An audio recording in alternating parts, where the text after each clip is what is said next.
Vladimir Putin. For more than 2 decades, his name has been synonymous with Russian power. He is the enigmatic former KGB agent who was sent into the presidency, a man who has meticulously cultivated an image of strength, control, and inscrutable authority. For just as long, the most guarded secret in the Russian state has been the lives of his family. For years, his daughters were ghosts, their identities, careers, and even their appearances shielded by a formidable wall of official silence. But in the modern world, no secret is absolute. Through years of dogged investigative journalism, leaked documents, and their own carefully managed public emergence, the stories of Putin's 2 adult daughters, Maria and Katarina, have come into view, and the reality is far more complex and revealing than any Kremlin-approved narrative. Their lives are not those of private citizens. They are blueprints for the very architecture of power in the new Russia. Before we begin, it's important to address a common point of public speculation. The user query asked about 4 children. While Vladimir Putin and his former wife, Lyudmila, officially had 2 daughters, Maria and Katarina, there have been persistent, though unconfirmed, rumors of other children from other relationships. These include a son reportedly born to former gymnast Alina Kabeva in 2015 and twins in 2019. The Kremlin has never acknowledged these children, and their existence remains in the realm of speculation. Number 2, Maria Vorontsova. Maria Vladimirovna. Vorontsova is the public-facing scientist, the respectable pediatric endocrinologist. She is also the co-owner of a fantastically profitable and deeply opaque medical company that serves as a key node in the Kremlin's patronage network. Her dual life is a masterclass in how modern authoritarianism operates, using a veneer of legitimacy to mask a kleptocratic enterprise. Born Maria Vladimirovna Putina on April 28, 1985, in Leningrad, her life was shaped by her father's career in espionage. She attended a German school in Dresden in the late 1980s, while her father was stationed there as a KGB agent. After the family's return to a chaotic post-Soviet Russia, the violent gang wars in St. Petersburg posed a direct threat. Fearing for his daughter's safety, Putin sent them back to Germany, placing them under the legal guardianship of his trusted friend and former Stasi officer Matthias Warnig. This was a profound early lesson. True security lies not in official institutions, but within a closed circle of loyalists from the security services, the Siloviki. Her identity has been a moving target.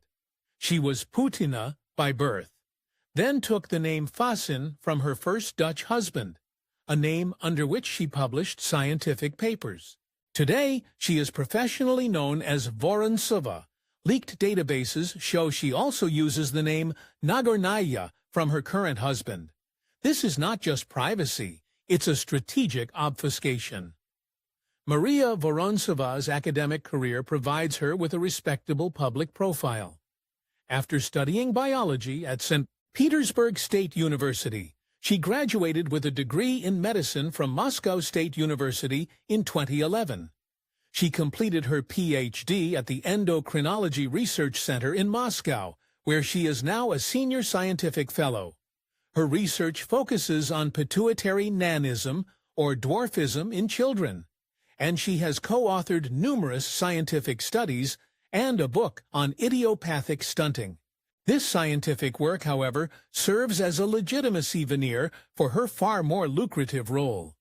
She is reportedly a personal advisor to her father on the cutting edge of genetic engineering, particularly CRISPR gene editing technology.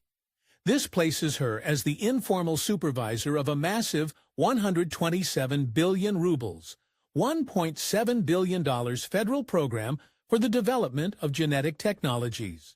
A project personally overseen by Putin and backed by state oil giant Rosneft. While she cultivates the image of a dedicated scientist, her real power and wealth flow through a company called Nomico, a new medical company which she co-founded in 2019. An investigation by Alexei Navalny's Anti-Corruption Foundation revealed that Nomeko's entire astronomical income stream derives from a single source: the elite medical clinics run by the insurance giant Sogaz. Sogaz is not just any company. It is a key financial pillar of the Putin regime, controlled by Yuri Kovalchuk, a billionaire oligarch and one of Putin's closest and most trusted friends.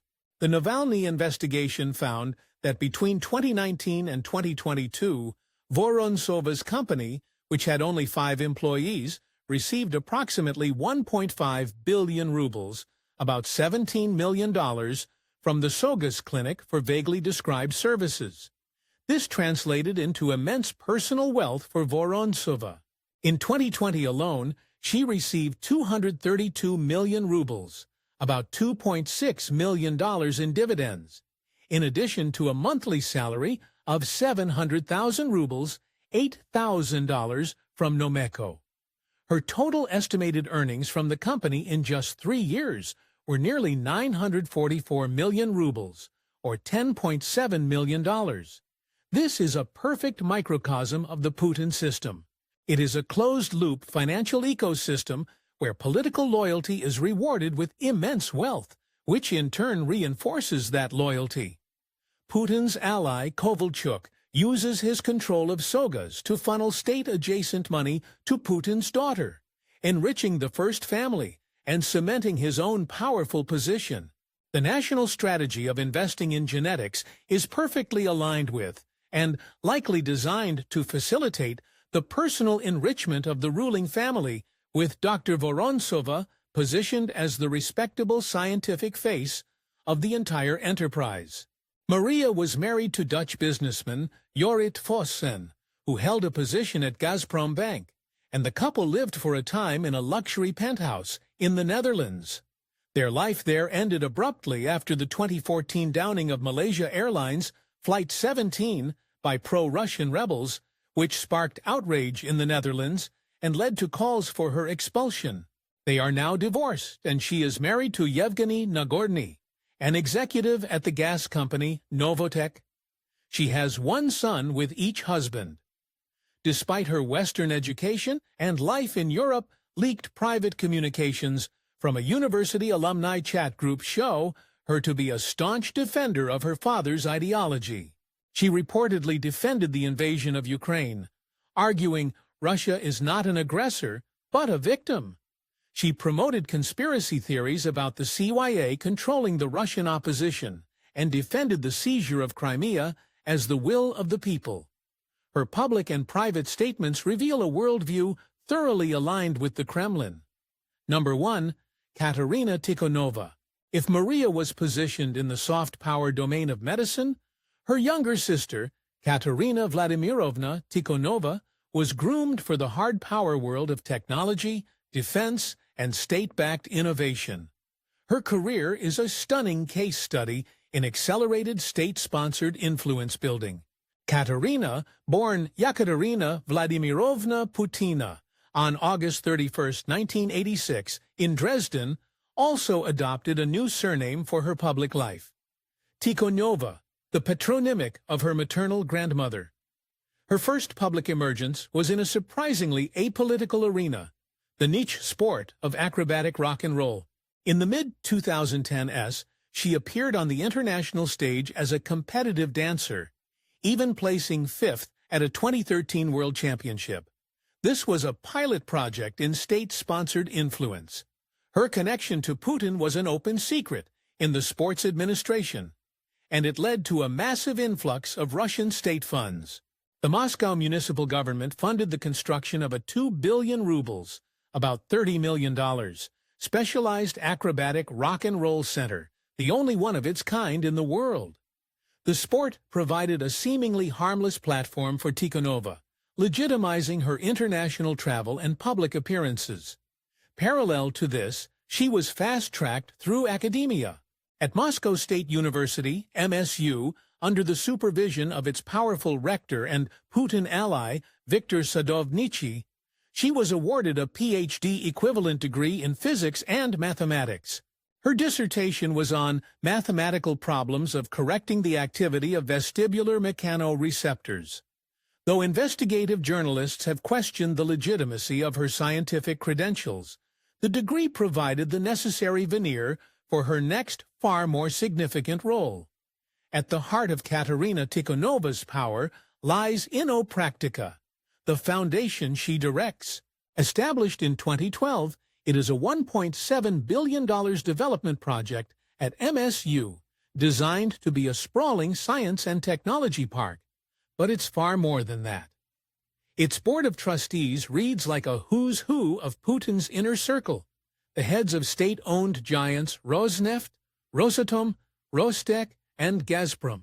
Innopractica is a central instrument of state power, a closed loop where state money from state corporations flows to a foundation run by the president's daughter, which in turn carries out strategic projects for those same corporations and the state. Its mission is explicitly aligned with the Kremlin's paramount goal of achieving technological sovereignty and import substitution, especially in the face of Western sanctions.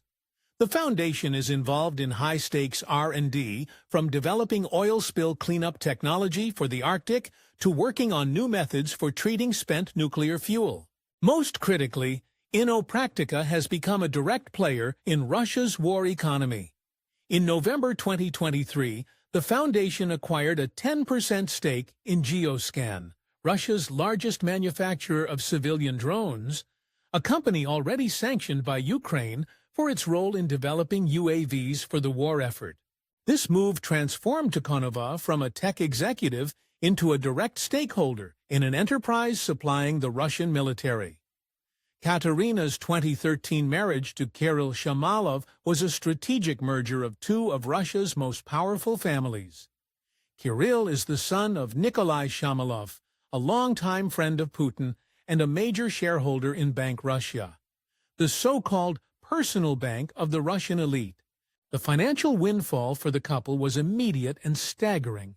Just months after their lavish secret wedding at a ski resort, an offshore company belonging to Kirill Shamalov acquired a 3.8% stake in Sibure, Russia's largest petrochemicals company, for the token sum of $100. At the time, that stake was valued at approximately $380 million. Kremlin critic Alexei Navalny famously labeled it a $380 million wedding gift.